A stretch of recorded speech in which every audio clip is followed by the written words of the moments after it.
மத்திய கிழக்கில் போர் மேகங்கள் சூழ்ந்துள்ள நிலையில் ஈரானின் முக்கிய ராணுவ இலக்குகளை தாக்கும் நோக்கில் அமெரிக்க ஜனாதிபதி டொனால்ட் ட்ரம்ப் தனது பிரம்மாண்டமான USS ஜார்ஜ் W. புஷ் விமானம் தாங்கி கப்பலை அந்த பிராந்தியத்திற்கு அனுப்பி வைத்துள்ளார். ஈரானுடனான பதற்றம் உச்சகட்டத்தை எட்டியுள்ள சூழலில் ஈரானின் ஏவுகணை தளங்கள் மற்றும் அணுசக்தி நிலையங்களை இலக்கு வைத்து தாக்குதல் நடத்துவதற்காக அமெரிக்க கடற்படையின் அதிநவீன விமானம் தாங்கி கப்பல் USS ஜார்ஜ் W. புஷ் மத்திய கிழக்கு நோக்கி பயணித்திருப்பதாக வெள்ளை மாளிகை வட்டாரங்கள் தெரிவித்துள்ளன. அமெரிக்கா மற்றும் அதன் நட்பு நாடுகள் மீது ஈரான் முன்னெடுத்து வரும் அச்சுறுத்தல்களுக்கு பதிலடி கொடுக்கும் வகையில் இந்த நடவடிக்கை எடுக்கப்பட்டுள்ளது. ஈரானின் ஆக்கிரமிப்பு நடவடிக்கைகளை முறியடிக்க தயங்கப் போவதில்லை என ஜனாதிபதி டொனால்ட் ட்ரம்ப் முன்னதாக எச்சரித்திருந்தார். இந்த விமானம் தாங்கி கப்பலுடன் பல போர்க்கப்பல்கள் மற்றும் நீர்மூழ்கி கப்பல்களும் பாதுகாப்பு பணியில் ஈடுபட்டுள்ளதுடன் இது வளைகுடா பிராந்தியத்தில் அமெரிக்காவின் ராணுவ பலத்தை மேலும் அதிகரித்துள்ளது. அமெரிக்காவின் இந்த அதிரடி நகர்வு ஈரானுடனான நேரடி போருக்கு வழிவகுக்குமோ என்ற அச்சம் சர்வதேச நாடுகளிடையே எழுந்துள்ளது. வளைகுடா பிராந்தியத்தில் அமைதியை நிலைநாட்ட உலக நாடுகள் அழைப்பு விடுத்து வருகின்றன. ஏற்கனவே ஓர்முஸ் நீரிணை முடக்கம் மற்றும் ட்ரோன் தாக்குதல்களால் உலக பொருளாதாரம் பாதிக்கப்பட்டுள்ள நிலையில் அமெரிக்காவின் இந்த ராணுவ நகர்வு எரிசக்தி சந்தையில் பெரும் மாற்றங்களை ஏற்படுத்தும் என எதிர்பார்க்கப்படுகிறது. மேலும் வழிகாட்டி ஏவுகணை அளிப்பு கப்பல்களான USS டொனால்ட் மற்றும் USS மாசன் ஆகிய இரண்டும் இந்த வாரம் அமெரிக்காவை விட்டு புறப்பட்டு ஈரானை சார்ந்த அமெரிக்க நடவடிக்கைகளில் இணைவதற்காக பயணமாகியுள்ளன.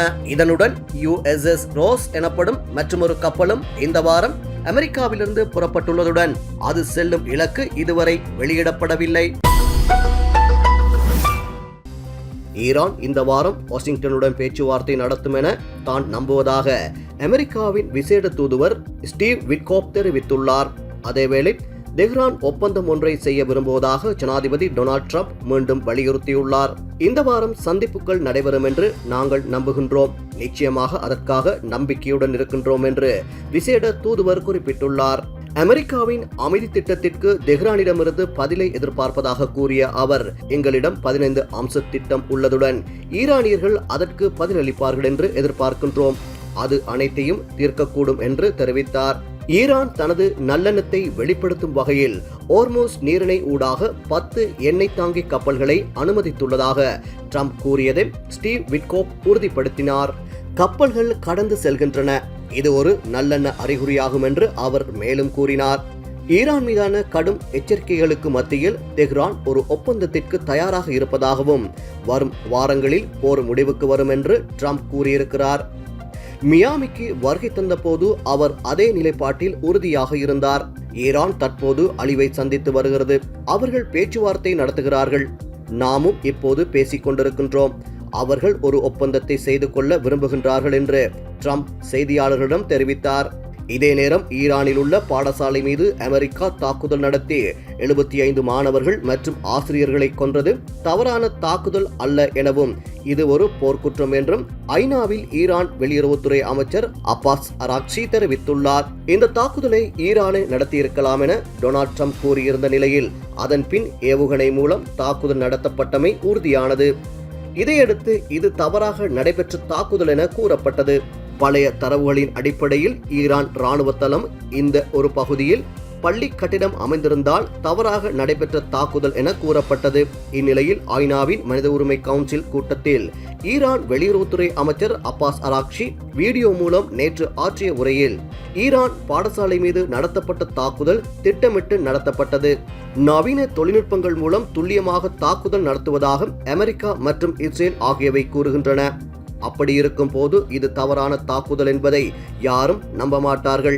இந்த தாக்குதல் போர்க்குற்றம், இதற்கு அனைத்து தரப்பினரும் கண்டனம் தெரிவிக்க வேண்டும், அராஜகத்தை நியாயப்படுத்தவும் முடியாது, மறைக்கவும் முடியாது என்றார்.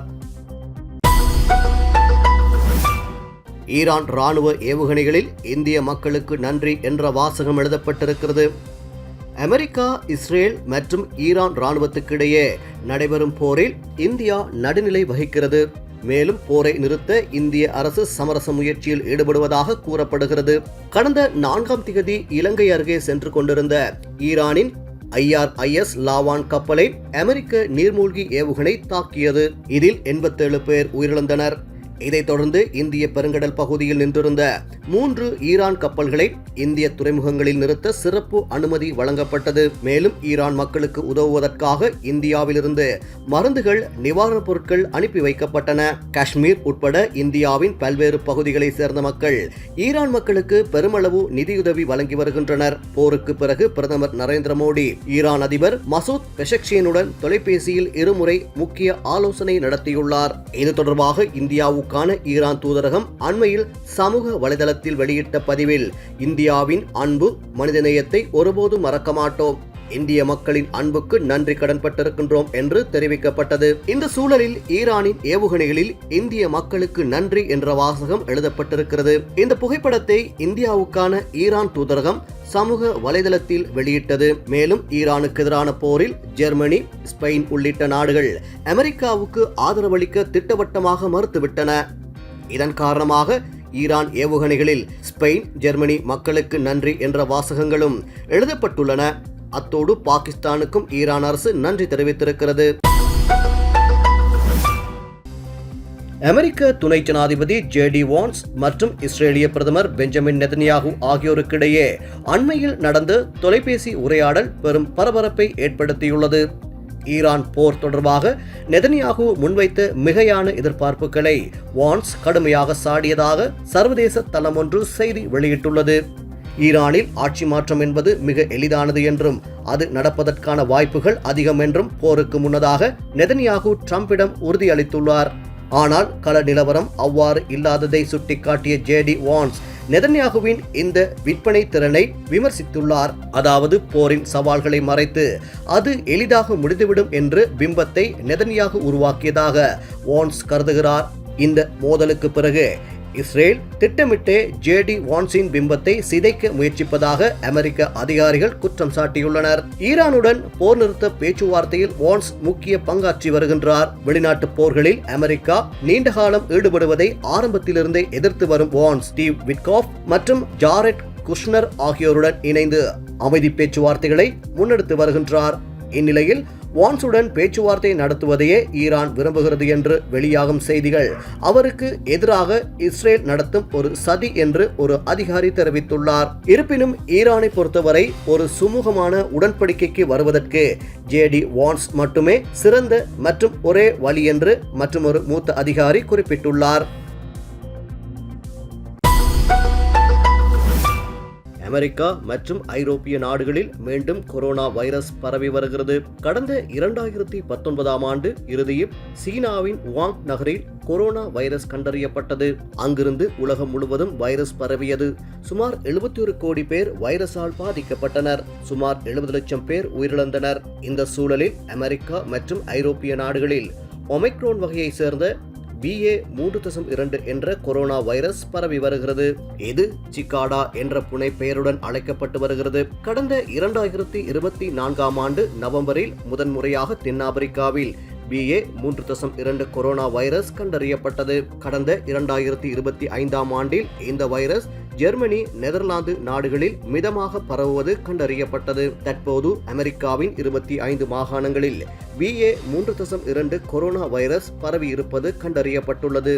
இதுகுறித்து அமெரிக்க அரசின் நோய் கட்டுப்பாடு மற்றும் தடுப்பு மையம் வெளியிட்டுள்ள அறிவிப்பில், கடந்த ஆண்டு இறுதியில் நெதர்லாந்திலிருந்து அமெரிக்காவின் சான் பிரான்சிஸ்கோ விமான நிலையத்திற்கு வந்த சுற்றுலா பயணிக்கு மருத்துவ பரிசோதனை நடத்தப்பட்டது.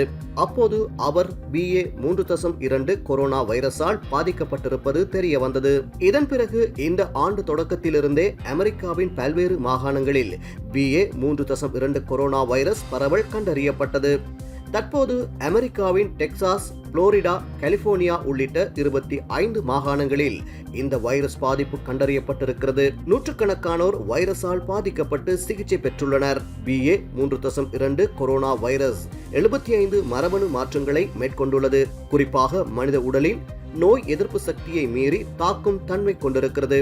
எனினும் முந்தைய கொரோனா வைரஸ்களை விட புதிய BA.3.2 கொரோனா வைரஸின் பாதிப்பு குறைவாகவே உள்ளது. இந்த வைரஸ் குறித்து அச்சப்பட தேவையில்லை என குறிப்பிடப்பட்டுள்ளது. இது குறித்து கருத்து வெளியிட்டுள்ள உலக சுகாதார அமைப்பு, BA.3.2 கொரோனா வைரஸ் பரவலை கண்காணித்து வருகின்றோம். இந்த வைரஸால் அமெரிக்கா, ஐரோப்பிய நாடுகளில் உயிரிழப்பு ஏற்படவில்லை.